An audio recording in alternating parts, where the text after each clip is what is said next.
Essa palestra foi retirada do Guia Anônima Conference, evento que ocorreu ao vivo no dia 27/7/2024, com 9 palestras e mais de 10 horas de live. Reforçamos que esse conteúdo foi desenvolvido para fins de estudo, para que de maneira educativa exemplifique as possibilidades do universo da segurança da informação e do hacking. Os profissionais que apresentam esse material são qualificados, e tudo foi demonstrado em um ambiente controlado com todas as autorizações necessárias. Repudiamos qualquer ação ou subversão do conteúdo para fins imorais ou ilegais. Hacking não é crime.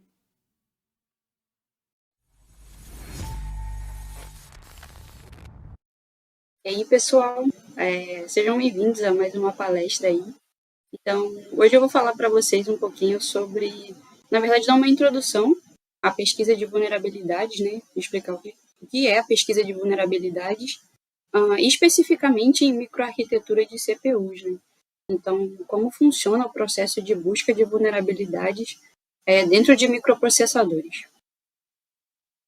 Só uma visão geral para vocês, um overview do que a gente vai estar conversando aqui nessa palestra. Então, na primeira parte, a gente vai cobrir qual é a definição, o que é a pesquisa de vulnerabilidades em si.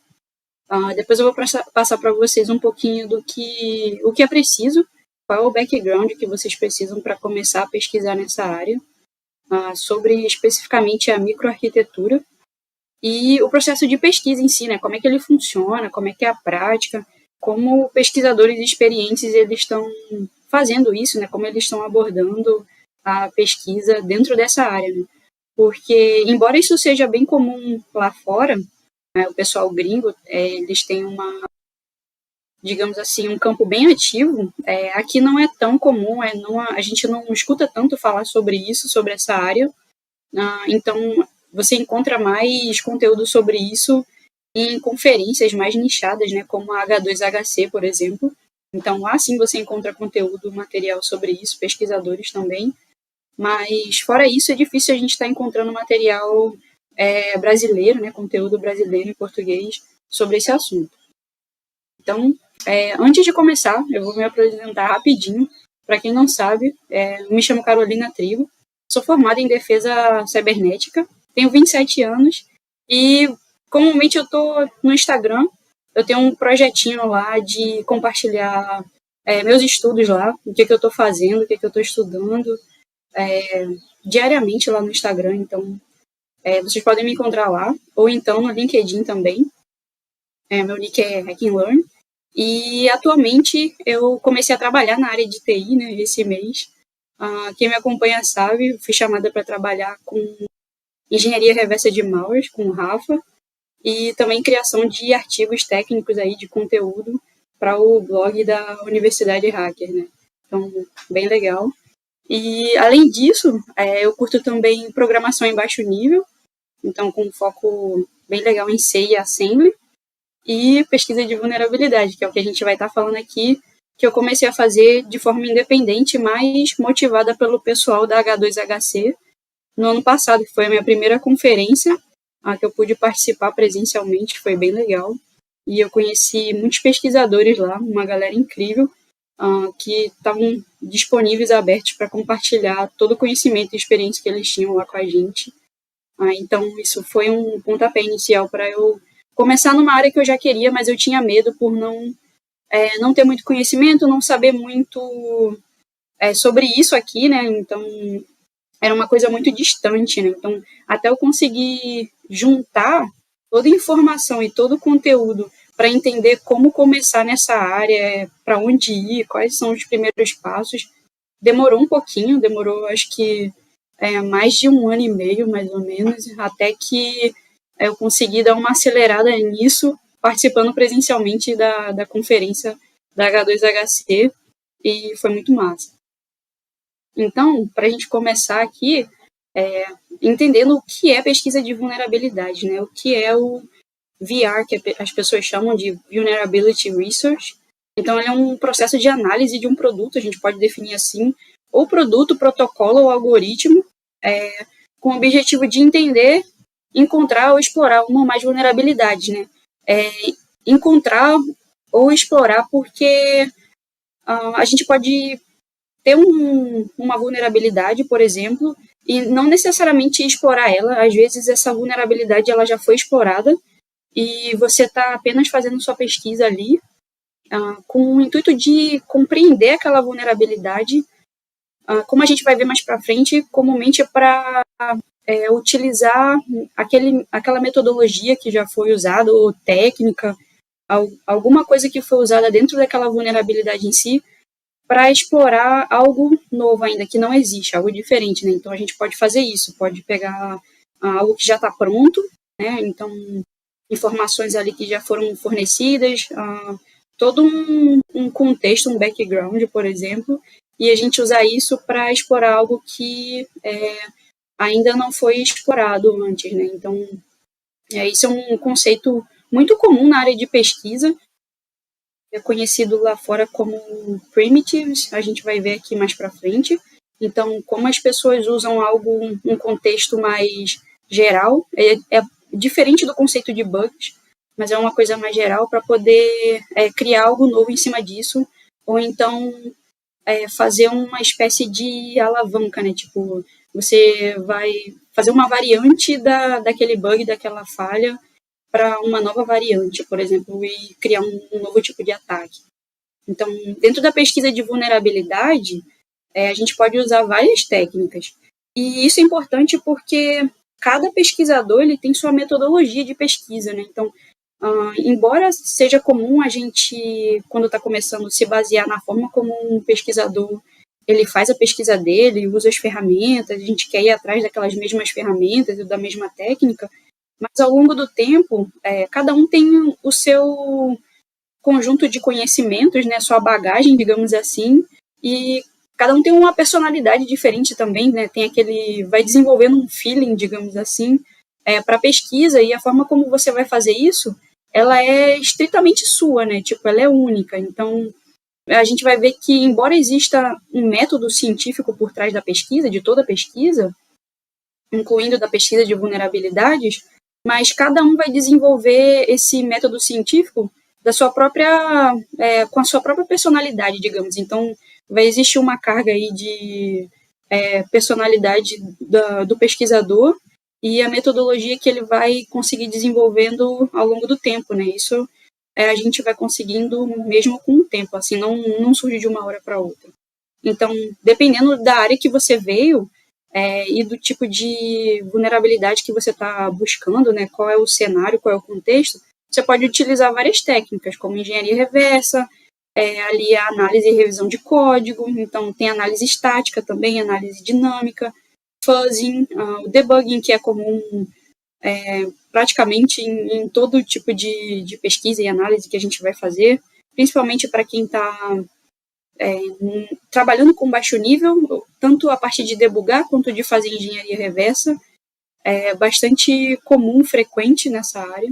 Então, isso também é muito importante.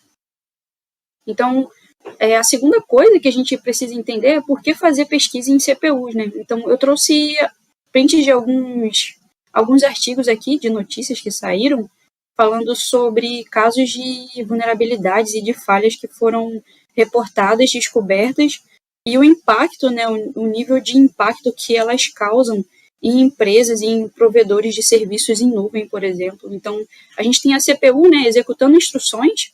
Então, essas instruções, elas podem ser desde as mais, entre aspas, bobas possíveis até as mais críticas, dados críticos.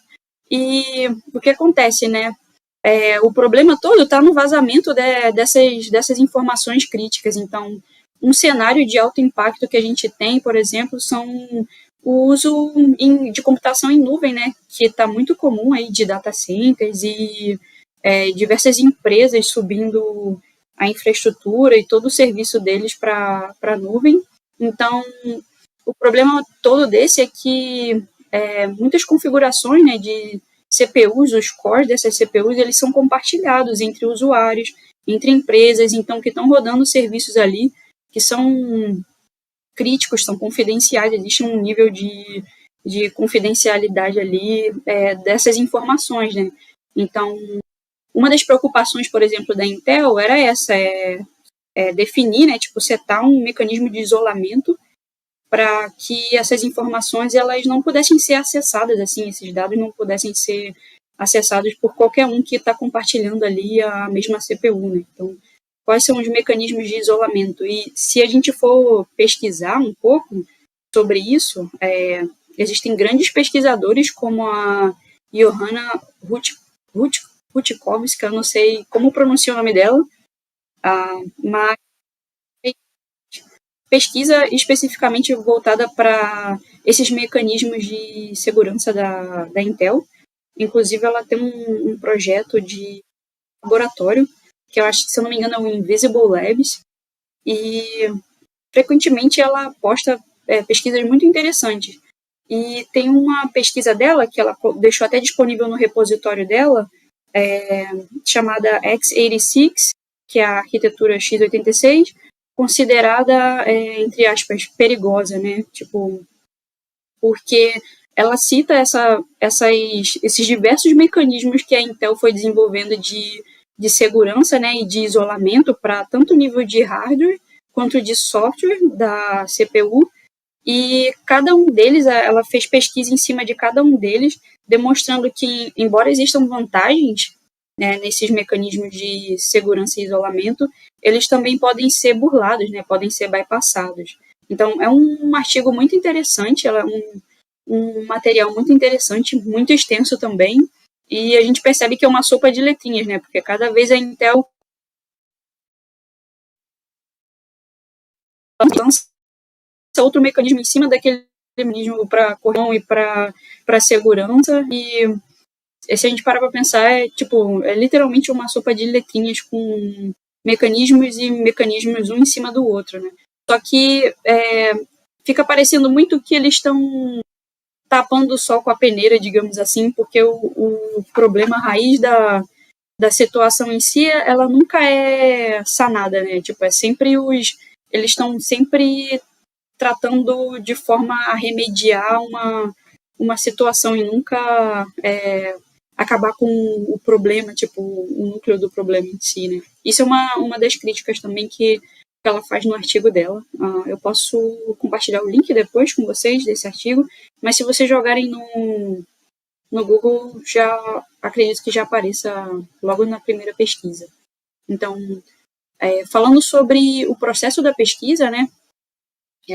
O Conselho de Ciência ele define a pesquisa em si e a ciência como a aplicação do conhecimento e compreensão do mundo natural e social, seguido de uma metodologia sistemática, né, baseada em evidência.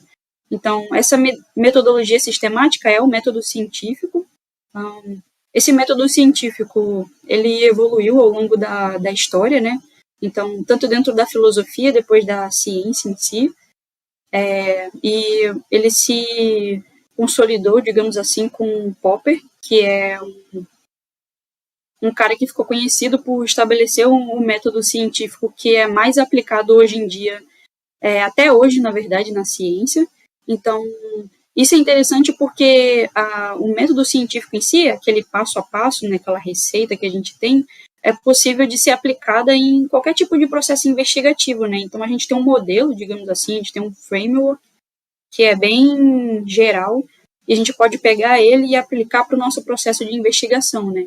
E a pesquisa de vulnerabilidades, ela é isso, é um processo de investigação, né? Você vai investigar como aquele software, como aquele hardware, ele se comporta. Então, o que ele está gerando ali de outputs, né? Você tem um input, como ele vai ser processado, o que ele está gerando de output, e se aquilo é esperado, se o que a gente faz com aquele output que é gerado, ele era esperado, ou ele está gerando um comportamento ali totalmente inesperado, diferente e contrário ao que havia sido programado. Então, isso é bem legal. E eu trouxe aqui para vocês a fonte de uma pesquisadora, a Thaís. Ela faz pesquisa com segurança em baixo nível também, especificamente baixo nível. E ela escreveu um artigo dizendo como ela faz pesquisa, né? Como ela utiliza o conhecimento científico, né, o método científico para fazer pesquisa dentro da área de baixo nível. Isso que é bem legal. Então, ela também trabalha com a partir de um pouco de engenharia reversa. Se eu não me engano, tem um módulo dela na plataforma da UST2, que é do Zino Kova, que é um cara bem legal também, que tem um foco massa em baixo nível, e ele, inclusive, estava na H2HC ano passado, no finalzinho do ano passado, e a plataforma dele tem Security Training, então eles têm esses treinamentos gratuitos sobre segurança em baixo nível, exploração, engenharia reversa, e tem um módulo bem legal de execução simbólica em engenharia reversa da Thaís.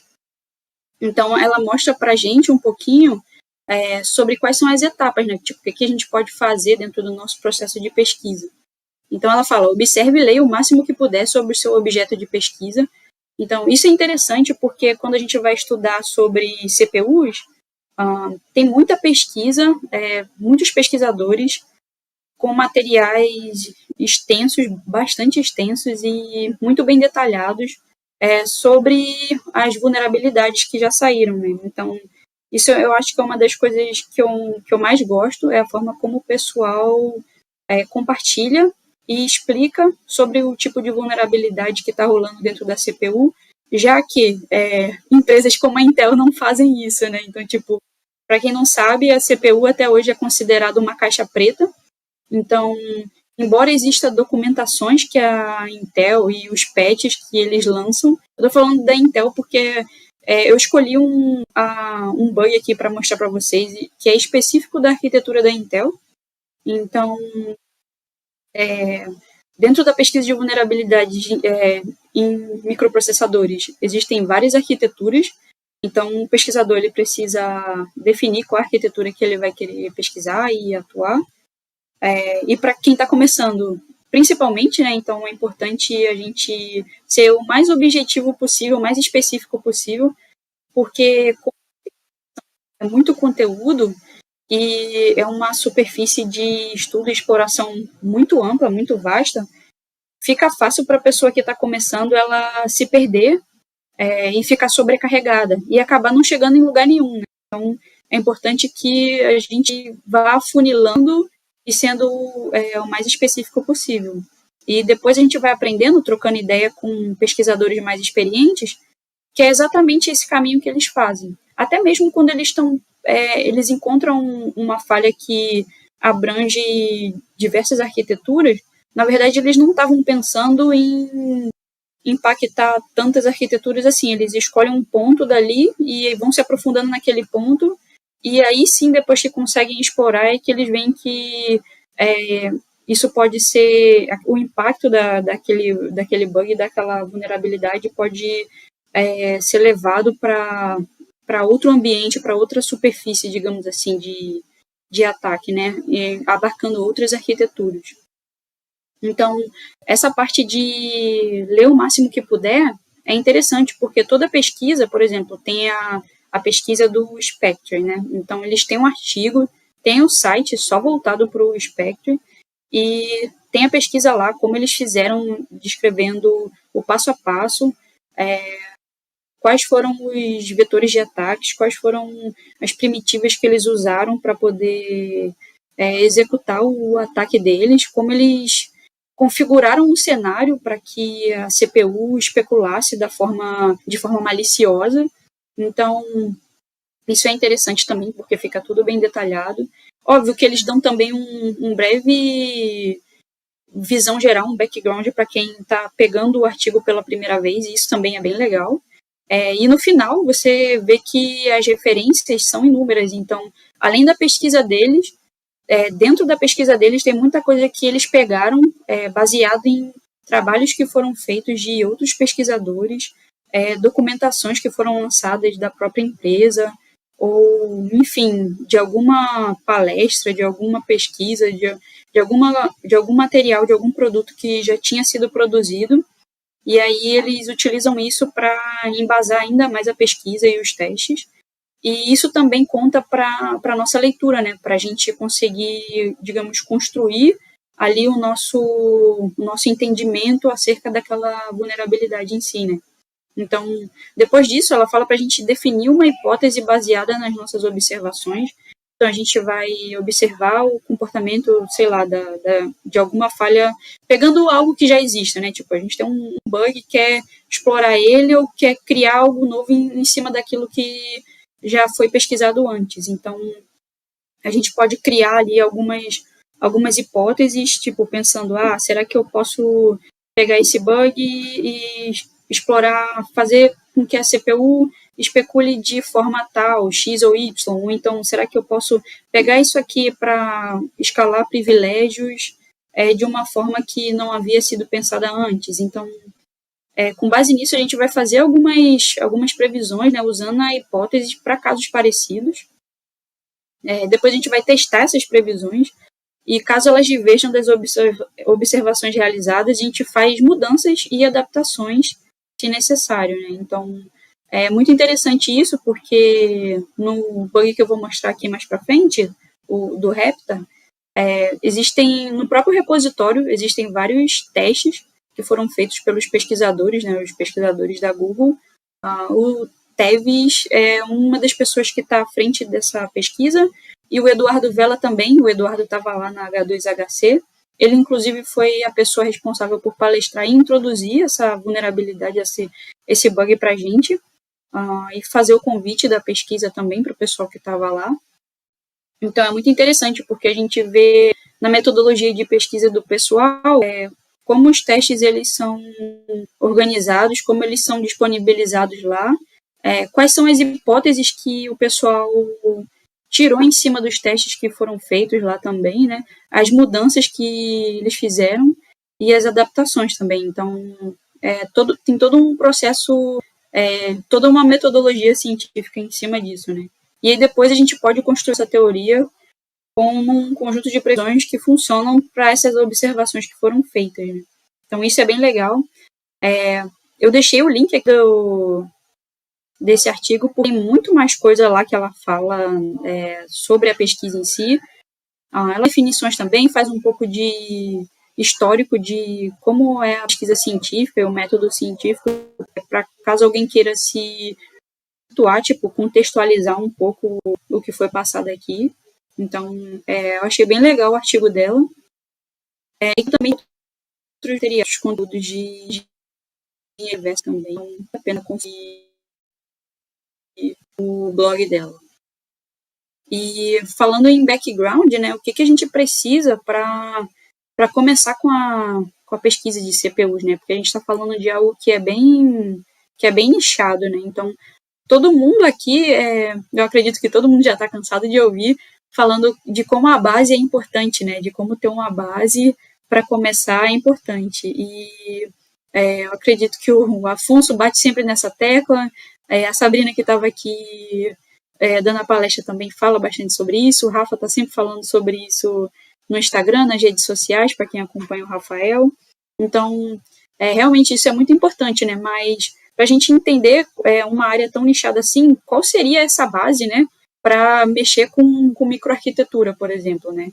A gente está falando de processadores, então a base, no caso, viria de conhecimento sobre organização e arquitetura de computadores, que é uma cadeira, inclusive, que é dada em faculdades, né? Então, é logo uma das primeiras cadeiras dos primeiros semestres. Literalmente, assim, não é porque é a base que é fácil, pode ser simples, né? Mas mais fácil não é, e na verdade a gente vê que não é tão simples quanto parece, porque existe um nível de complexidade à medida que você vai se aprofundando, né? Tipo, até onde você quer chegar em termos de arquitetura e microarquitetura, porque chega um momento que a gente vai para nível de microcódigo e hardware, então as coisas já começam a ficar um pouco mais, digamos assim, obscuras, mais complicadas.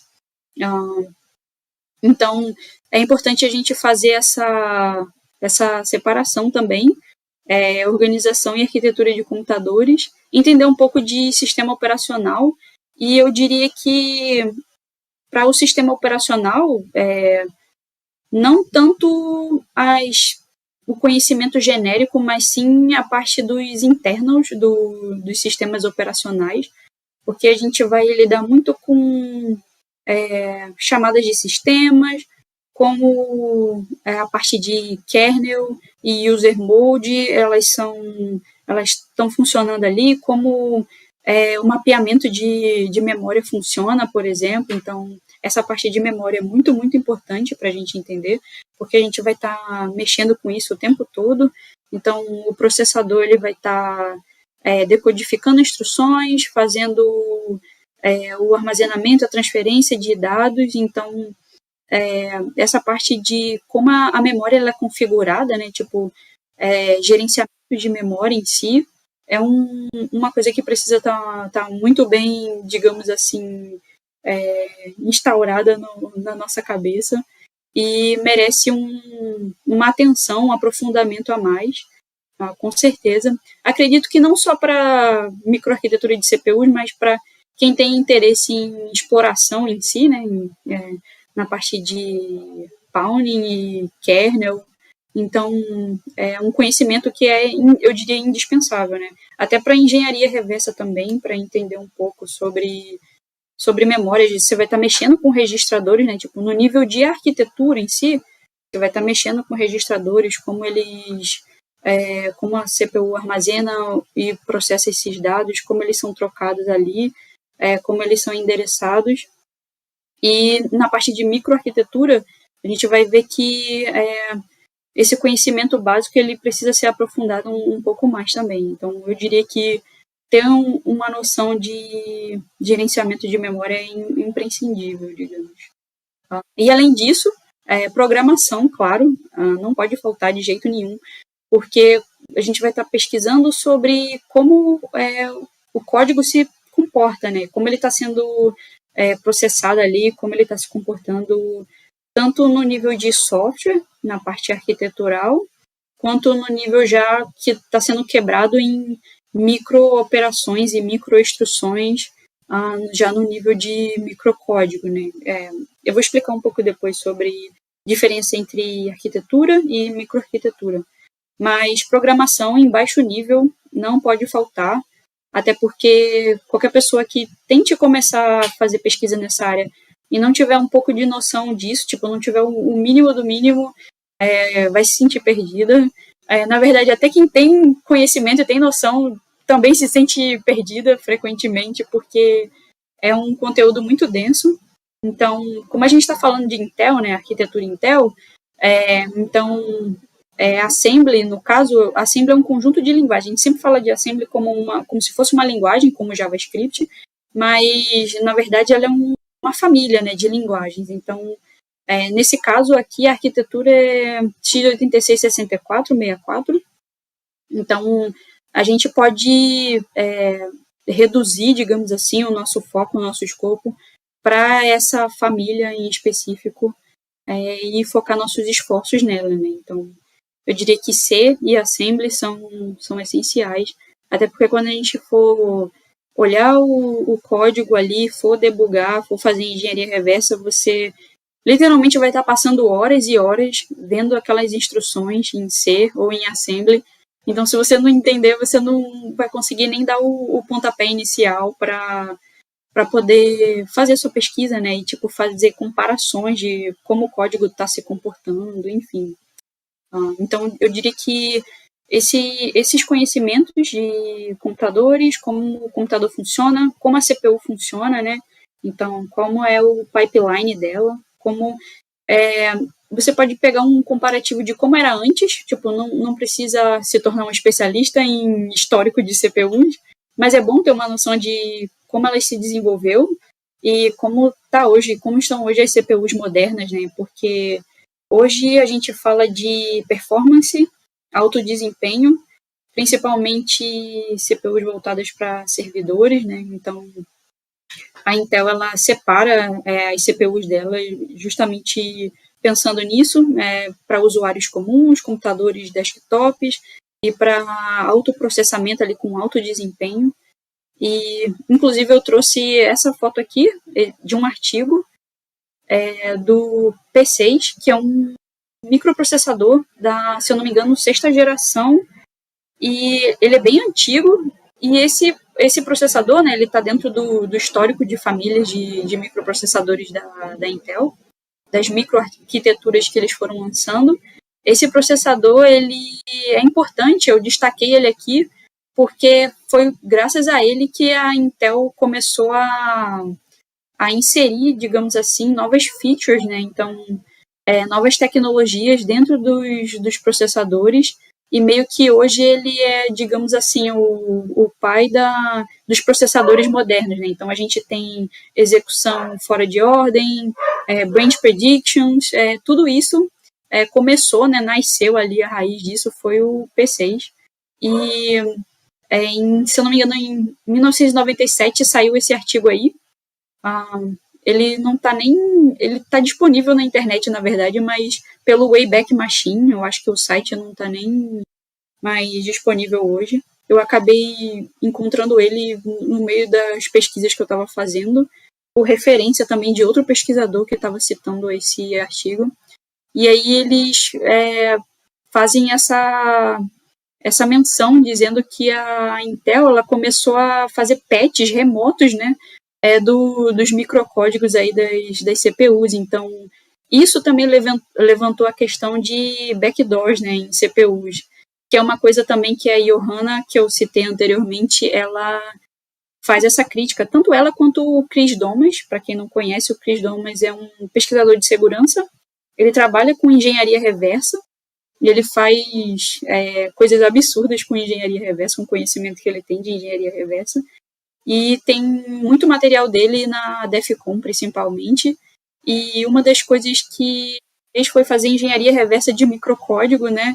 E provar na prática, assim, como esses acessos remotos, digamos, eles estavam acontecendo, né? Então, isso é bem interessante. Tanto ele quanto a Johanna, eles foram capazes de fazer pesquisa com isso. Eu acho que, se eu não me engano, foram pioneiros nesse sentido de pesquisa nessa área de microcódigo. Hoje existem outros pesquisadores, inclusive alguns deles se apresentaram na OffensiveCon, falando também sobre microcódigo, e eu deixei para vocês aqui no final dos slides uma referência de um projeto que alguns pesquisadores fizeram engenharia reversa do microcódigo da CPU Atom, da Intel, e eles conseguiram fazer engenharia reversa e ter acesso ao microcódigo inteiro da CPU. Tipo, é literalmente um projeto absurdo que antes, logo quando eu comecei a pesquisar sobre isso, as pessoas geralmente falavam que esse tipo de coisa não era possível, né? Então, tipo, lá no comecinho, quando eu estava olhando ainda, tinha gente que falava que isso era uma coisa muito rara, muito difícil, é impossível de fazer. E cada vez mais esse cenário está mudando, né? As pessoas elas estão se aprofundando mais, chegando mais no microcódigo. Para quem não sabe, esses patches de microcódigo eles só são acessíveis pelas próprias empresas, por exemplo, como a Intel, né? Então isso é totalmente oculto, é totalmente obscuro, fechado, nenhum pesquisador tem acesso. Então, se você quiser ter acesso, você precisa fazer engenharia reversa disso, e a forma de fazer engenharia reversa de microcódigo é muito complexa. Então, é um tipo de pesquisa muito complicada mesmo, demanda muito tempo e esforço. E essa galera, esses pesquisadores como o Goriachi, eles estão meio que quebrando isso, né? Disponibilizando esses projetos. Tem o projeto dele que é o Chip Red Pill, está disponível no GitHub, no repositório, com todo o microcódigo disponível. E aí, tipo, beleza, mas o que você quer dizer com microcódigo disponível? Significa que todas as microinstruções, as microoperações, elas podem ser lidas, podem ser estudadas para a gente entender literalmente como o processador funciona a nível de hardware, né? Então, tipo, cara, isso é literalmente tipo você pegar um livro ali que estava escondido, fechado, e abrir ele todo para você e descobrir coisas que, uau, a Intel não conta para ninguém, digamos assim, né? Então, isso é muito massa, né? Isso é a grande mágica da engenharia reversa. É uma coisa que realmente faz os olhos de quem gosta brilhar, né? Então, beleza. Então, tendo essa parte da base, a gente parte para o conhecimento técnico. que seria, de fato, o conhecimento que a gente precisa ter de programação. Então, não só você entender a programação, beleza, você sabe ler código, você entende algumas instruções em Assembly, tem a documentação da Intel, tem o manual de desenvolvedor da Intel lá disponível com todas as instruções, com as formas de endereçamento, massa, mas além disso a gente precisa saber brincar um pouco com o código, né? Então, isso que é legal, tipo, uma das coisas que eu estava pesquisando e que eu achei muito bacana de fazer, tipo, aprender a, por exemplo, você tem um trecho de código, você quer programar aquele código em Assembly ou em C, de forma que você entenda como aquilo vai ser compilado, certo?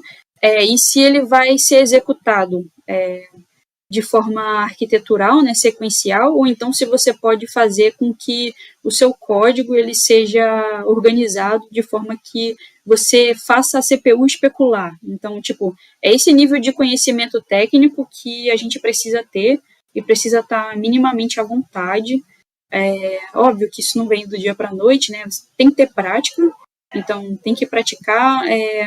Não tem problema você pegar, sei lá, o artigo do Spectre e ler e reler e sentar a bunda na cadeira e tentar reproduzir aquilo ali como eles fizeram, quantas vezes for necessária, tá? Eu acho que isso é um processo necessário para quem está começando, para quem está aprendendo e quer tirar o conhecimento da teoria e ir para a prática.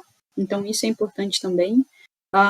Além disso, da parte de programação, óbvio, depois que a gente fizer isso, claro, a gente está pensando nisso porque existe o processo de exploração, né? Então, eventualmente, você vai ter que desenvolver algum exploit, caso esse seja o seu foco, o seu objetivo, né? Eu, particularmente, tenho muita vontade de me aprofundar em desenvolvimento de exploit, né? Então, para mim seria mandatório, obrigatório, eu, no mínimo, me sentir à vontade fazendo esse tipo de coisa, né? Então, precisa existir a prática. Mas não necessariamente você é obrigado a desenvolver exploit, tá? Até porque quando os CVEs saem, muitos pesquisadores acabam desenvolvendo exploits e as pessoas se utilizam de exploits que já estão prontos, shellcode, existe banco de dados de shellcode também, ou então você pode ver como aquele exploit foi feito, desenvolvido, e tentar se basear naquele comportamento daquele código para criar algo que não precisa ser totalmente do zero, por exemplo, né? Embora isso também não seja tão simples assim, como eu estou falando e fazendo parecer que seja, mas não é um processo simples. Isso seria a primeira coisa da programação. A segunda, de conhecimento técnico, é a habilidade de debugar, né? Então, é engraçado porque para as pessoas que trabalham com programação em alto nível, que não seja desenvolvedores de software propriamente dito, muita gente comenta, eu vejo as pessoas falando que elas não têm o hábito de debugar o código delas, né? Então, quando a gente está começando a programar em baixo nível, a gente já começa com um debugger ou com um IDA Pro, alguma coisa assim, já para ir acompanhando ali passo a passo como aquele código ele está se comportando, né? Então, isso meio que tem que ser algo natural já, tipo, nascer com o estudante ali, com o pesquisador e ir crescendo com ele ao longo da jornada da evolução dele, né? Então, debugging é um conhecimento técnico, uma habilidade que não pode faltar no nosso arsenal de pesquisa de vulnerabilidades. Além disso, conhecimento de engenharia reversa também, então ter habilidade de engenharia reversa. E essa habilidade, ela não necessariamente precisa ser a habilidade, porque a engenharia reversa, ela nasce da engenharia de software, então ela não precisa ser necessariamente para você craquear alguma coisa, mas sim para você entender o funcionamento daquilo que você está investigando, né? Então, você ser capaz de literalmente entender etapa por etapa, detalhe por detalhe, qual é o funcionamento daquele programa. Eu acho que um dos maiores exemplos que a gente tem recentemente é do Rafael, que ele está compartilhando nos stories o processo de engenharia reversa de malwares que ele anda fazendo. Então, ali a gente consegue entender um pouco da mentalidade do engenheiro, né? Então, como ele faz para pegar algo que totalmente desconhecido, né? Então ele tem aquele primeiro contato com o software, com o objeto de pesquisa dele, e aí ele vai analisando, entendendo o comportamento, e aí as informações elas vão se encaixando, vão sendo ali, entre aspas, descobertas, desvendadas, como num quebra-cabeça. Você vai montando peças, né? Como num quebra-cabeça. Então, essa habilidade de engenharia reversa, de você pegar coisas separadas, distintas, coisas pouco compreendidas e fazendo elas se agruparem para fazer sentido, para ter uma lógica, né? De informações que não estavam tão acessíveis para você, é muito importante. E na CPU mais ainda, porque a gente vai ter muita informação, só que informação solta, informações que às vezes, como o próprio Rubira estava conversando com a gente na H2HC, às vezes a Intel solta alguma coisa, um artigo, um patch, e eles falam, isso aqui tá corrigido, foi patchado.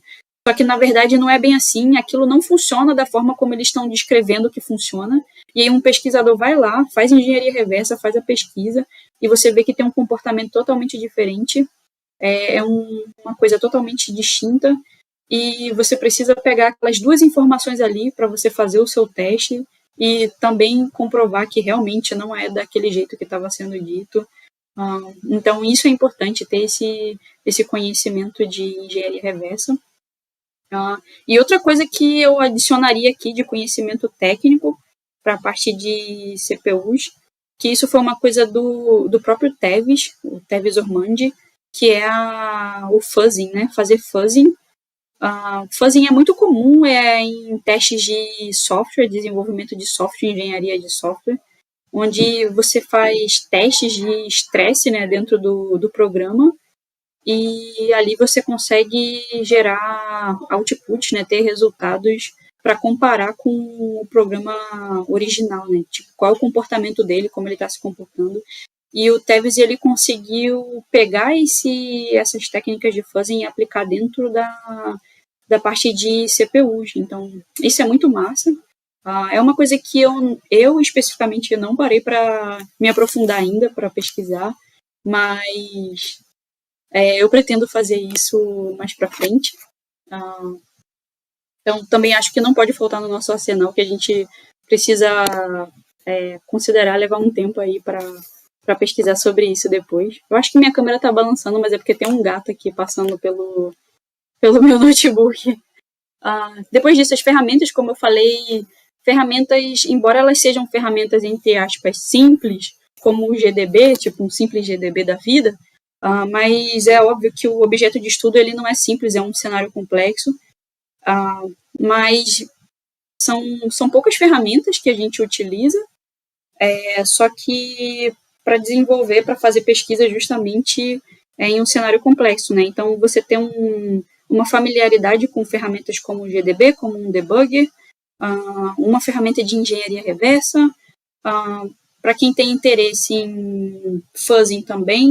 Então, existe também um site que eu deixei na referência aqui para vocês depois, que ele analisa instruções, microoperações, e ele mostra o gráfico dessas microinstruções para a gente. Então, tipo, dentro do ciclo de fetch, decode, execute da CPU, e a gente pode acompanhar ali o comportamento daquele trecho de código, ver o timing dele, como a CPU está executando aquilo, escolher o tipo de arquitetura também. Então, se você quer microarquitetura Skylake, Alder Lake, como ele vai se comportar, né? Então, tudo isso é útil para a nossa pesquisa, para a nossa análise. E tem um gato hacker aqui na palestra. E isso é uma coisa que também não pode faltar no nosso arsenal, né? Para a gente entender como aquele código está se comportando. E outra ferramenta muito massa é o Godbolt. Não sei se vocês já ouviram falar, mas você pega o código que você quer na linguagem, seja de baixo nível ou alto nível, e ele converte para assembly dentro da arquitetura que você especificou. Então, isso também é bem bacana. E acrescentado a mentalidade de pesquisa, de investigação, né, que é a mentalidade do hacker, né?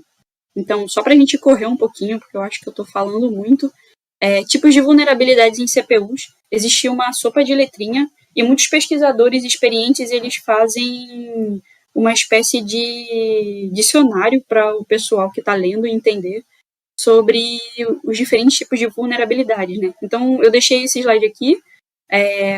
Cada um que quiser pesquisar e se aprofundar nessas vulnerabilidades pode dar uma olhadinha depois.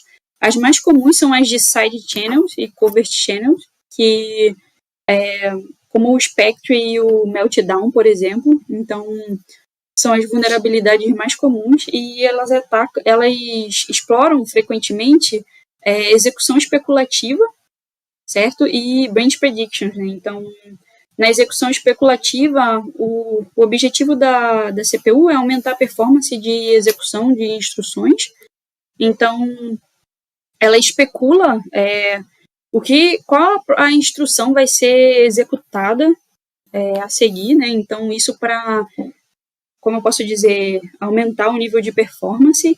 E esse mecanismo de especulação, embora seja bom para a gente, né, tipo uma vantagem, ele também se torna uma desvantagem dentro da área de segurança, porque a gente pode explorar essa execução especulativa para fazer o vazamento de dados, né? Então, como aconteceu com o Spectre. E muitas vulnerabilidades hoje em dia, elas são meio que variantes, são filhas, digamos assim, do Spectre, inclusive vulnerabilidades mais robustas, digamos assim, que tem um mecanismo de exploração mais complexo e avançado, como no caso de execuções transientes, né? Tipo, quando a CPU executa uma instrução, beleza, tem todo aquele processo dela lá, só que dentro do mecanismo de microarquitetura existe um estado que, se ela errar aquela especulação, ela pode meio que fazer um que a gente chama de rollback, né? Ela volta para o estado anterior que ela estava, né? Então, esse mecanismo de rollback, ele não muda o estado arquitetural, mas ele acaba influenciando no estado microarquitetural, né? Que é o estado invisível que o programador, o desenvolvedor, ele não enxerga. Então, nesse estado microarquitetural, a gente acaba chamando isso de execução transiente, né? Então, ela pode ser revertida, o processo que foi feito ali, ele meio que não chega a ser 100% concluído, né? Então, isso é interessante e isso também lembra a vulnerabilidade o tipo de ataque de covert channel. O Meltdown, diferente do Spectre, ele também explora o covert channel, né? Que nada mais é do que quando um processo ele não deveria de forma alguma se comunicar com outro, um processo, um objeto que seja, eles não deveriam estar se comunicando, trocando informações, e no covert channel acaba conseguindo vazar a informação de um processo para o outro, né? E o Meltdown, ele consegue fazer a exploração disso, é bem interessante também, e além disso a gente tem as branch predictions, que são as predições de desvio, né? Então é outra coisa que foi acrescentada a performance da CPU, mas também pode ser explorada, e como vocês podem ver, essa parte de front-end aqui, tipo, essa é meio que a engine, o coração, assim, o core da CPU, então eles são separados mais ou menos como um compilador, é separado no front, no back, no execution engine, e a gente tem o sistema ali de subsistema de memória com caches. Então essa parte de front-end fica responsável ali pelo preditor ali que faz as predições de desvios das instruções, né? Então é um mecanismo complexo que também pode ser explorado, ele pode ser abusado por pesquisadores, atacantes, enfim, para conseguir vazar informações, secret keys, enfim. E aí, quando a gente for fazer a nossa pesquisa, a gente precisa selecionar nosso alvo, né, nosso target. Como eu falei, a gente pode escolher nossa arquitetura. Aqui, no caso, a gente está escolhendo de um ambiente da Intel, da plataforma da Intel. E o objetivo é ser o mais específico possível, principalmente no início, já que a gente está formando ainda um background, né, a gente está iniciando para não sofrer uma sobrecarga, um overload ali de informações.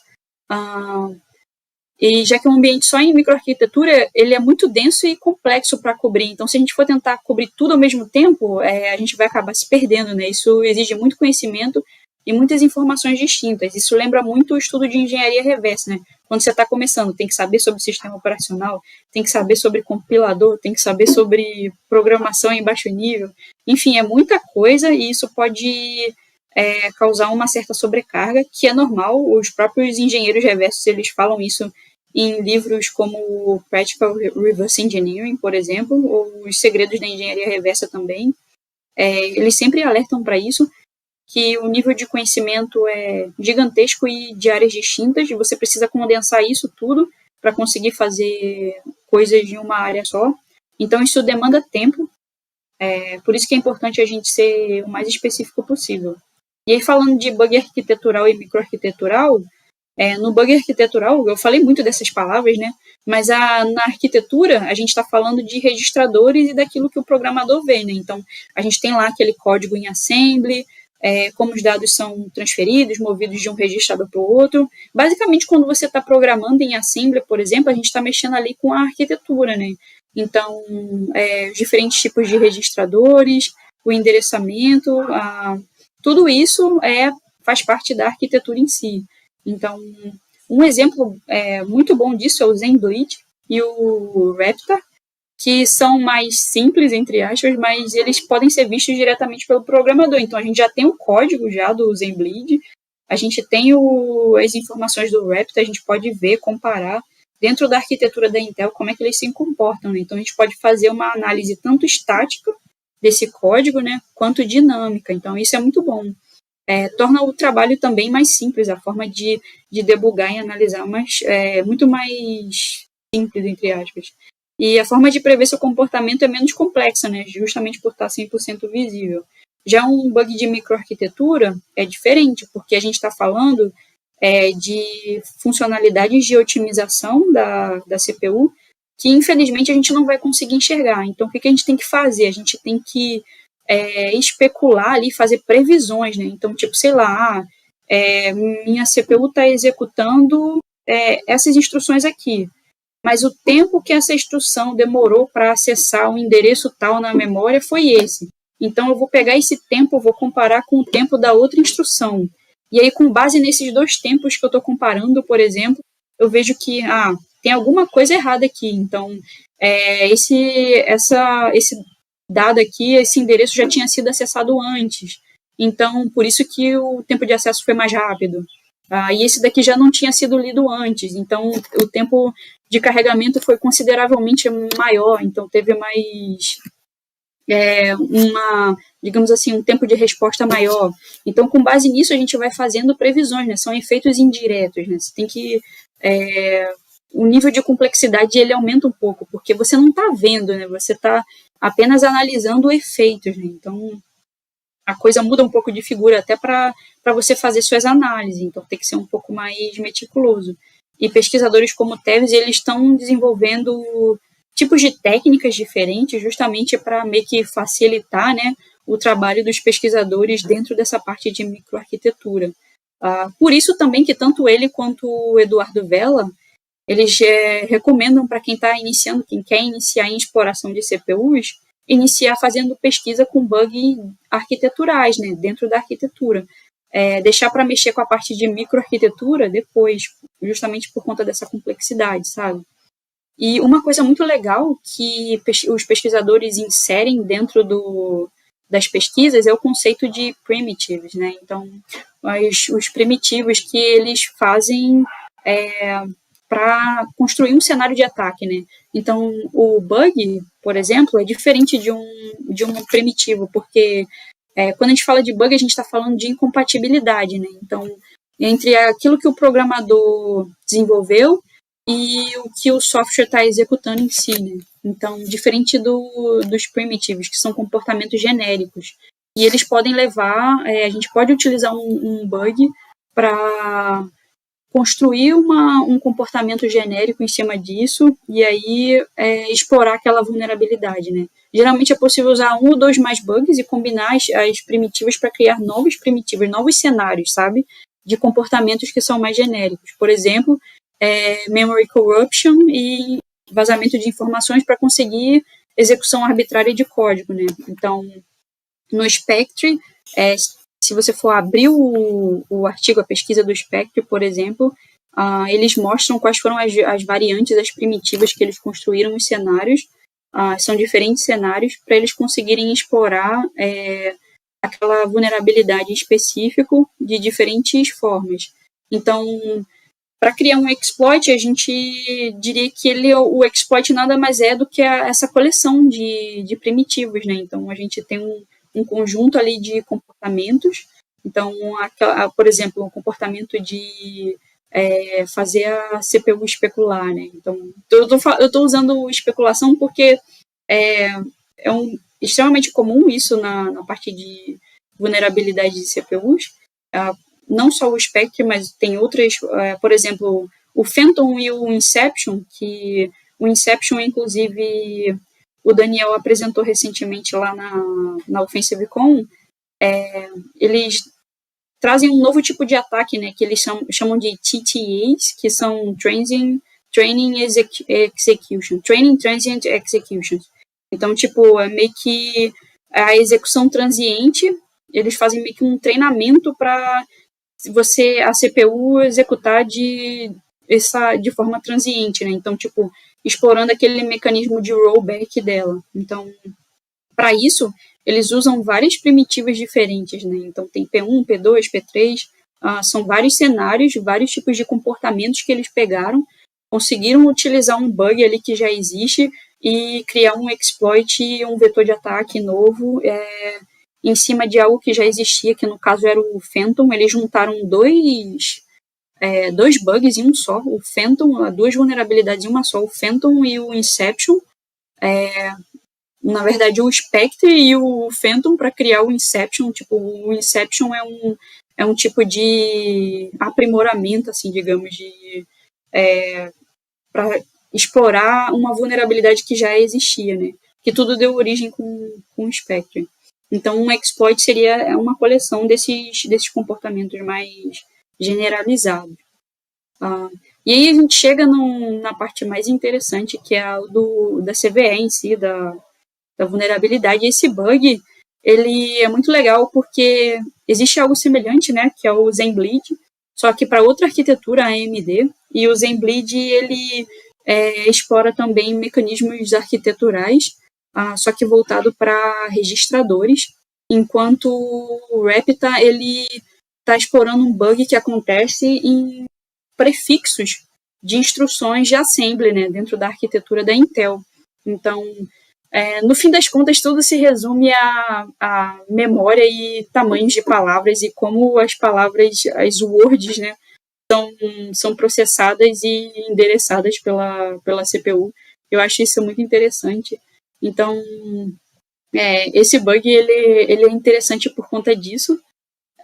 O processo de pesquisa do Tevis com o Zenbleed é muito legal porque ele detalha tudo. Ele deixou, se vocês pesquisarem Zenbleed no Google, vai aparecer o artigo do Tevis, com algumas ilustrações também, detalhando passo a passo do Zenbleed, como ele funciona e como ele explica também como esse sistema de registradores, né, ele funciona, e justamente esse aumento de performance e a necessidade de haver compatibilidade entre o aumento do número de bytes dos registradores por conta da questão de ganho de performance com o que existia antes, e essa compatibilidade causa esse bug, esse comportamento inesperado que gera o Zenbleed, né? E aí acaba ocasionando o vazamento de informações.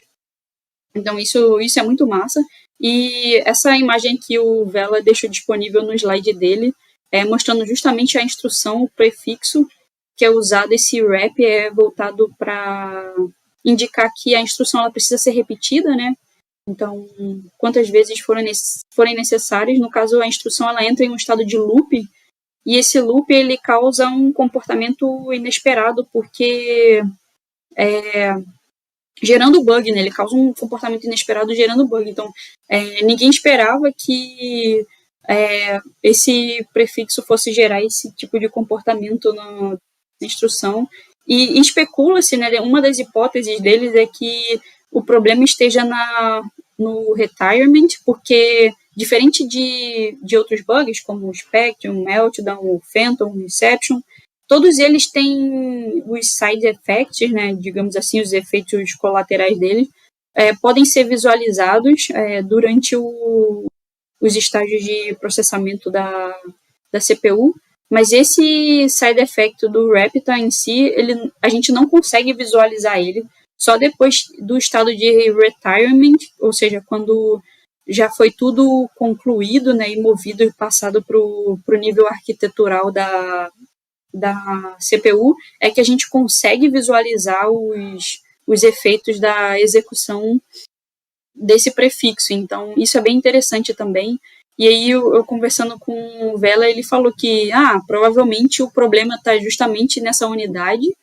E, como ele falou também nos slides lá da palestra da H2HC, sobre a questão do ROB, né, que é o buffer de reorganização, digamos assim, das instruções, né, que elas precisam, embora elas possam ser executadas de forma fora de ordem, que a CPU tem a execução fora de ordem, no final das contas, precisa haver um rearranjo, digamos assim, para as instruções elas retornarem para o ciclo ali de instrução na ordem, né? Então, para não dar problema dentro do programa. Então, precisa tudo estar bem reorganizado. E aí, um dos objetos de estudo, de análise e pesquisa é justamente o Rob, né? Que ele fala e até ele brincou bastante com isso na palestra. Então, eu deixei também a referência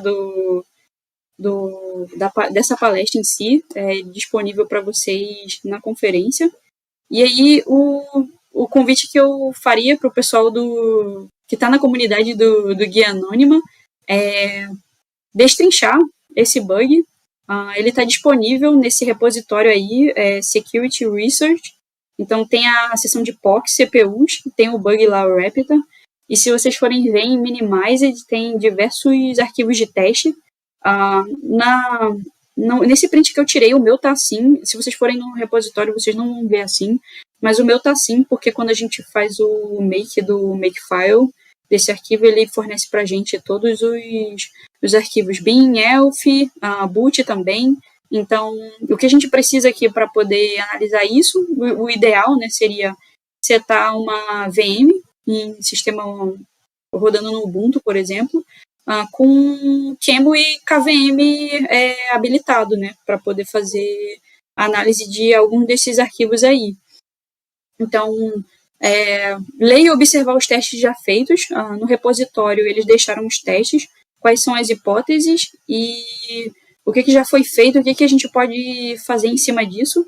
E uma das coisas que eu estava pesquisando, que eu pesquisei, que eu achei muito interessante, é que eles levantam a hipótese de fazer escalação de privilégios, né? O Eduardo já tinha conversado comigo antes sobre um sistema operacional que a equipe do Google está desenvolvendo, que é o Fuchsia. E esse Fuchsia, ele é muito interessante, porque acredita-se que possa se explorar o bug, o Raptor, dentro do Fuchsia, para escalar privilégios, né? Então, eu fui pesquisar mais sobre o Fuchsia e eu descobri que o Alexander Popov, que é um pesquisador de segurança, ele já tinha explorado, mas a nível de kernel, né? Ele fez um kernel exploitation do Fuchsia e tem uma palestra dele mostrando o processo de exploração que ele fez. Se eu não me engano, eu deixei o link nas referências também dessa pesquisa. Então, a gente meio que pode pegar o processo de pesquisa, de exploração dele, todo o conhecimento que ele já retirou ali do Fuchsia, para utilizar dentro das nossas pesquisas também, né? Esse seria um ponto de escalação de privilégios. Outro ponto, que aí já é mais avançado, é justamente de microcódigo, né? Porque a Intel já lançou um patch, um microcódigo já para patchear esse bug. Então, conversando também com o pessoal dentro das pesquisas, eu levantei a possibilidade da gente fazer análise e comparação desse microcódigo com o estado atual e o estado anterior.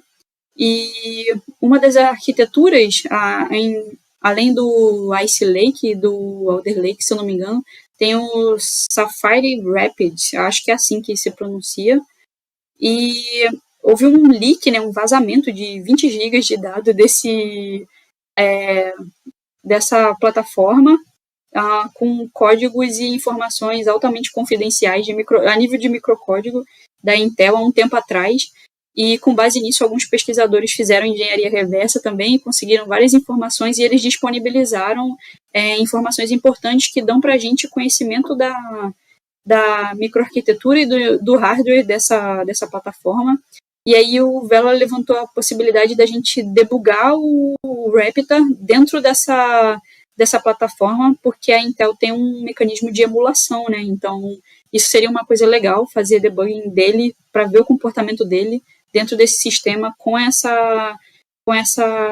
processador em si, né? Então, fica aí meu convite para quem já quiser começar na área, para a gente trocar ideia e fazer collab sobre essa pesquisa, que com certeza é uma pesquisa divertida, até mesmo para quem quer entender como o CPU funciona, não só ficar lendo artigo, mas literalmente fazer pesquisa, não necessariamente encontrar uma vulnerabilidade ou explorar alguma coisa, mas entender como as coisas funcionam por baixo dos panos, pesquisando, né, tipo, indo para campo, indo para a área mesmo, colocando a mão na massa.